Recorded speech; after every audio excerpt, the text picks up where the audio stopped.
فرمایا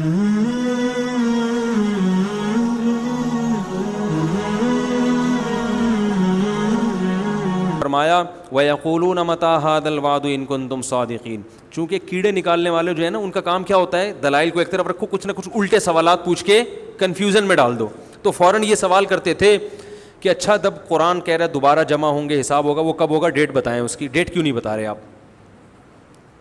تو اللہ نے فرمایا کہ تمہیں تاریخ سے کیا لینا دینا ہے, ہم کیوں بتائیں؟ کسی چیز کی تاریخ اگر کسی کو معلوم نہ ہو تو اس سے یہ لازم نہیں آتا کہ ایسا دن واقع ہوگا ہی نہیں. مصلحت ہے. جیسے موسیٰ علیہ السلام کو اللہ نے کوہ طور پہ بلایا تو حضرت موسیٰ سے اللہ نے فرمایا اکاد اخفیہا, اے موسیٰ قیامت آئے گی لیکن اس کا ٹائم اور وقت کسی کو نہیں بتاؤں گا میں. اسی اللہ کی مرضی ہے, نہیں بتایا اللہ نے. تو اللہ نے فرمایا کہ وَيَقُولُونَ مَتَىٰ هَٰذَا الْوَعْدُ إِن كُنتُمْ صَادِقِينَ, اے نبی آپ سے کہتے ہیں اگر سچے ہو تو ٹائم بتاؤ کب آئے گی. وَيَقُولُونَ مَتَىٰ هَٰذَا الْوَعْدُ إِن كُنتُمْ صَادِقِينَ قُلْ إِنَّمَا الْعِلْمُ عِندَ اللَّهِ, کہہ دیجئے اس کا علم صرف کس کے پاس ہے, اللہ کے پاس ہے. وَإِنَّمَا أَنَا نَذِيرٌ مُّبِينٌ, اگر میں نے قیامت لانی ہوتی تو میں بتاتا, لانے والا اللہ ہے, وہ نہیں بتا رہا تو میں کہاں سے بتاؤں تمہیں بھائی. کیسی صاف باتیں ہیں نا. اللہ نہ کرے محمد صلی اللہ علیہ وسلم جھوٹے نبی ہوتے, معاذ اللہ, تو بتا دیتے فلاں تاریخ کو آئے گی, 100 سال کے بعد آئے گی. آپ کہتے ہیں یہ جتنے لوگ ہیں 100 سال کے اندر تو میں بھی چلا جاؤں, وہ بھی چلیں گے. تو بھائی جو جھوٹا نبی ہوتا ہے کہہ رہے میری دکانداری تو چلی جائے گی نا, باقی لوگ بھاڑ میں جو مرضی کریں بھاڑ میں جائیں, مجھے اس سے کیا ہے. کیا خیال ہے بھائی؟ وہ کچھ بھی کہہ دیتے, کہتے چلو میں 100 سال کے بعد کا ٹائم بتا دیتا ہوں, اور 100 سال سے پہلے تو ہم بھی چلے جائیں گے, یہ سارے دنیا سے چلے جائیں گے. بعد والے اگر مجھے جھوٹا سمجھتے بھی ہیں تو جب دنیا سے میں چلا ہی گیا تو میں نے جو مالی جو مفاد حاصل کرنے تھے, عزت حاصل کرنی تھی, پیسہ حاصل کرنا تھا, خواہشات پوری کرنی تھی, میرے تو مزے ہو ہی جائیں گے نا. تو صاف پتہ چلتا ہے کہ آپ صلی اللہ علیہ وسلم یہ دنیا کے لیے نہیں کر رہے تھے. کیونکہ جو شخص اللہ پر جھوٹ باندھ سکتا ہے کہ میں اللہ کا نبی ہوں, اتنا بڑا جھوٹ, وہ جھوٹی تاریخ گھڑ کے کیوں نہیں بیان کر سکتا بھائی؟ کیا ہو گیا بھائی جان؟ وہ جھوٹی تاریخ بیان کرنے میں اس کو کتنا ٹائم لگے گا. لیکن نہ, جب سورج گرہن ہوا نا نبی کے دور میں, تو عرب میں یہ مشہور تھا کہ جب کسی بڑی شخصیت کا انتقال ہوتا ہے یا کوئی بڑی شخصیت پیدا ہوتی ہے تو چاند اور سورج اس وقت گرہن ہوتے ہیں. اللہ کی قدرت, اسی دن نبی کے بیٹے کا انتقال ہوا اور چاند یا سورج گرہن ہو گیا. تو صحابہ نے پوچھا یا رسول اللہ آپ کے بیٹے کا انتقال ہوا اس لیے چاند گرہن ہوا. آپ نے فرمایا نا نا نا نا, سورج اور چاند اللہ کی آیتوں میں سے آیات, یہ کسی کے جینے اور مرنے سے اس کا تعلق نہیں ہے. کوئی جھوٹا نبی ہوتا تو فوراً کیا کہتا, ہاں دیکھو میں بڑا آدمی ہوں اور بڑی شخصیت کے بیٹے کا انتقال ہوا ہے, یہ سورج گرہن اسی کی علامت ہے, آدھے عرب اور مسلمان ہو جاتے ہیں. جھوٹا نبی ہونا کہ فوراً ان چیزوں کو کیش کرائے گا. ہمارے نبی صلی اللہ علیہ وسلم نے کہہ دیا کہ سورج اور چاند کے گرہن ہونے کا کسی کی زندگی اور موت سے تعلق نہیں, اللہ کی نشانی ہے. تو میرے بھائی اسی طرح ہمارے نبی نے کہہ دیا مجھے قیامت کی تاریخ معلوم نہیں ہے, مجھے نہیں پتہ. انما العلم عند اللہ, کہہ دیجئے علم صرف اللہ کے پاس ہے. وانما انا نذیر مبین, میری حیثیت کیا ہے, میں تو صرف ڈرانے کے لیے آیا ہوں. میں بتا رہا ہوں کہ اللہ نے تمہیں یہ جو نعمتیں دی ہیں ان کے بارے میں اللہ تم سے سوال پوچھے گا, مر کے مٹی ہو کے ختم نہیں ہوگے. آج ختم کر دیتے ہیں سورہ ملک کو. وانما انا نذیر مبین فلما رأوه زلفة سیئت وجوہ الذین کفروا وقیل هذا الذی کنتم به تدعون.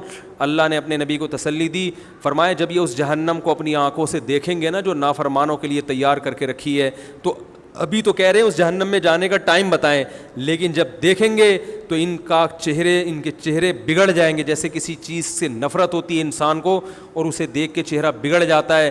وقیل هذا الذی, اور کہا جائے گا یہ ہے وہ آگ جس کا تم دعویٰ کیا کرتے تھے, مانگا کرتے تھے کہ کب آئے گی. تم کہتے تھے ہمارے سامنے یہ آگ لے کر آؤ ہم دیکھیں, تو یہ ہے جس کو تم مانگا کرتے تھے. آج تمہارے مانگنے پر اللہ نے یہ تمہارے سامنے رکھ دی ہے. پھر اللہ نے اپنے نبی سے کہا کہ آپ ان کو آخری اعلان سنا دیں. قل ارأیتم ان اہلکنی اللہ ومن معی او رحمنا فمن یجیر الکافرین من عذاب علیم. بتاؤ جہنم کب آئے گی, یہ تاریخوں میں پڑھنا, یا جہنم کب آئے گی, جنت کب آئے گی, قیامت کب آئے گی, اس کی تاریخیں تو مجھے معلوم نہیں ہے. لیکن ایک سوال میں تم سے پوچھتا ہوں کہ بالفرض اگر میں غلط ہوں, اگر میں دعوت میں غلط ہوں, اور جو اس کائنات کو پیدا کرنے والا ہے وہ مجھے بھی ہلاک کر دے اور میرے ساتھ جو ایمان والے لائے ہیں ان کو بھی ہلاک کر دے, تو کیا وہ تم کو چھوڑ دے گا؟ تم تو صاف انکار کر رہے ہو اس کا, تمہیں کیسے چھوڑ دے گا وہ؟ اگر میں دنیا میں ہلاک ہو بھی گیا, تمہارے قتل کرنے سے ہلاک ہو گیا, تمہارے نقصان پہنچانے سے چلا گیا, اپنی مشن میں بالفرض ناکام ہو گیا, تو تم مجھے یہ بتاؤ کہ جو رب مجھے ہلاک کر سکتا ہے وہ اپنے انکار کرنے والوں کو جو سرے سے اس کو مانتے ہی نہیں ہیں, نہ اس کے قانون کو فالو کرتے ہیں, ان کو اس اللہ کے عذاب سے کون بچائے گا؟ یہ بھی ایک سمجھانے کا انداز ہوتا ہے.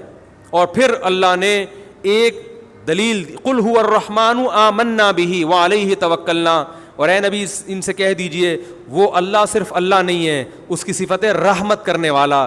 تو جب وہ بغیر مستحق ہونے کے اتنی رحمت کرتا ہے, ہم اگر ان حالات میں اس کے دین پر قائم رہیں گے اور اس کے دین کی تبلیغ کرتے رہیں گے اور تمہاری ان بیہودہ سوالات کی پرواہ نہیں کریں گے, تو اور اس پر ہم ایمان بھی لائے ہیں, تو ہمیں اس رب سے بڑی امیدیں ہیں. قل هو الرحمن آمنا به وعلیہ توکلنا, اور اسی پر اعتماد کر کے ہم اسلام کو فالو کر رہے ہیں. تو ہمیں تو اپنے مشن کے صحیح ہونے پر اطمینان بھی ہے, اور جیسے بھی حالات ہمارے سامنے آ جائیں ہمیں اس پر بھی اطمینان ہے کہ وہ ہمارے حق میں بہتر ہی ہوں گے, چاہے وہ ظاہری لحاظ سے نقصان دہ کیوں نہ ہو.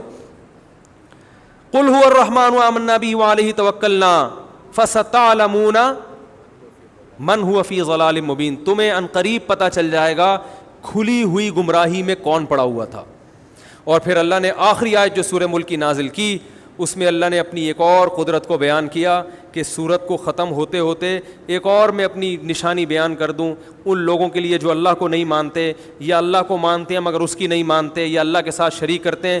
سورہ ملک میں بڑی نشانیاں بیان کی نا, آسمان کے ستاروں کا بھی تذکرہ کیا, ہواؤں میں اڑتے ہوئے پرندوں کا بھی تذکرہ کیا, زمین کے مسخر ہونے کا بھی تذکرہ کیا, بہت ساری نشانیاں بیان کی.